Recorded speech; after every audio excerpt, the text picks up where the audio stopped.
This is an absolutely special film. It's a one-of-a-kind film. It is, of course, by Greta Gerwig, who this is her solo directorial debut. She's co-directed before, and she's quite well known as an actor and a writer, especially as the co-writer and star of Frances Ha, which is another film that holds a very special place in my heart, because I think it perfectly captures that feeling of being in your 20s and having this pressure to be a fully realized person by that point and actually having no idea what you're doing, which I've heard continues past your 20s. But I can vouch for that. There you go.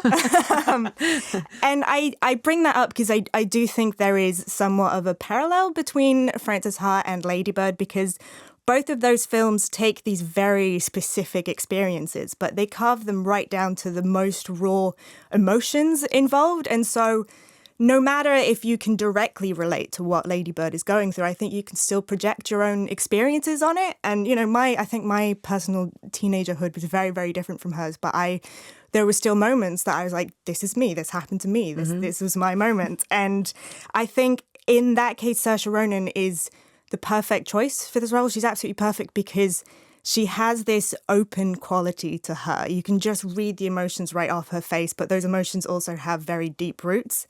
And so I think that's what's made every single one of her performances phenomenal. But I think this is perfect material for her. I also really hope that she wins. I think she's incredible.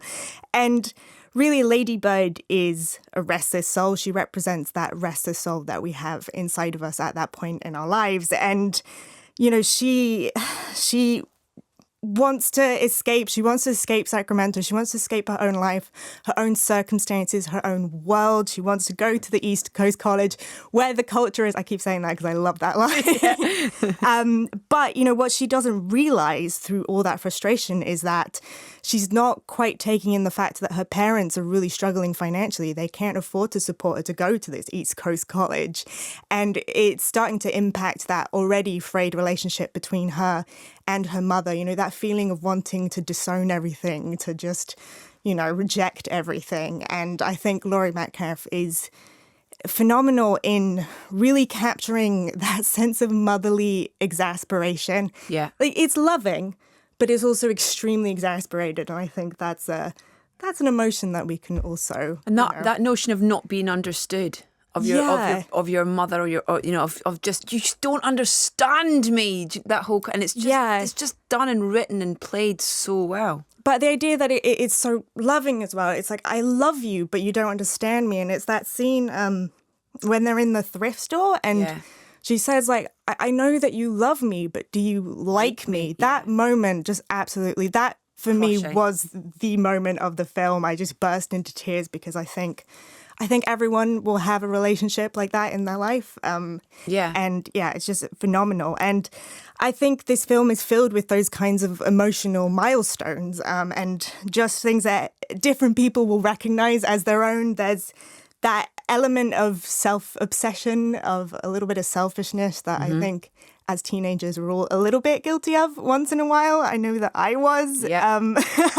Also, the idea of struggling with your identity, which, in this film, she kind of swings from trying to be the theatre kid to try and be the cool kid. And especially the idea that dissatisfaction with yourself can actually end up really impacting people that you love. In this case, it's her best friend, played by Beanie Feldstein. Oh, she is amazing. She's incredible. And she only has love to give, but there's that feeling of rejection because she can see that Ladybird is so dissatisfied with herself that she sort of interprets it as, oh, is she dissatisfied with me? Like, is that what's going on? And that's quite a tragic, she is the supporting character, best friend trope. But what's so different about her is that her emotions are so layered. There's so much going on within her. And, she's a very special character on her own. And I think as well, there's her having making some mistakes with boys. The boys in this film are played by Lucas Hedges and Timothée Chalamet, which, again, the casting is just incredible. From Saoirse, we've talked about, to Timothée and but also the dad, Tracy Letts, as well, who kind of gets forgotten about, and he's such an important character in it. That's the thing that she's done so cleverly, is there are such brilliant performances across the board from all these names, and they give great performances, but they're all weaved together so perfectly and beautifully. You kind of take them for granted a bit and kind of forget about them. Yeah, and it's the dynamic, I think, between Laurie Metcalf and Tracy Letts of the very, like, forward mother, that she's the one who has the arguments and the dad just retreats back. Yeah. And I think there's a lot of families that have that sort of dynamic between the parents. And I think, especially Timothée Chalamet's character, I very much recognized that sort of faux intellectual who will spend house parties sitting by the pool reading a book and ranting about how all mobile phones are government tracking devices. Like, I know that person. Everyone's got a Kyle in their life.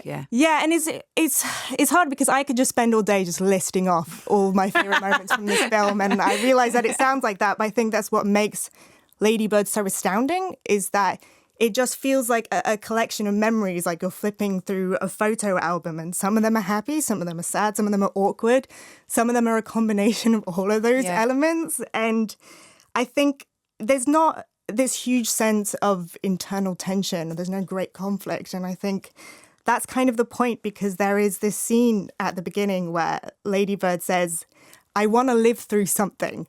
And there's this idea that we view life through the prism of these earth-shattering moments. And I think the fact that this film exists, I think the fact that this film got nominated for an Oscar, kind of proves Ladybird wrong. It kind of proves that idea wrong, because I think that we can be shaped as people by some of the small moments, like an argument in a thrift store, by eating all the cheese in the house with your best friend. You know, it can be just any moment can end up completely shaping who you are as a person. And I think there is something very quietly profound about that.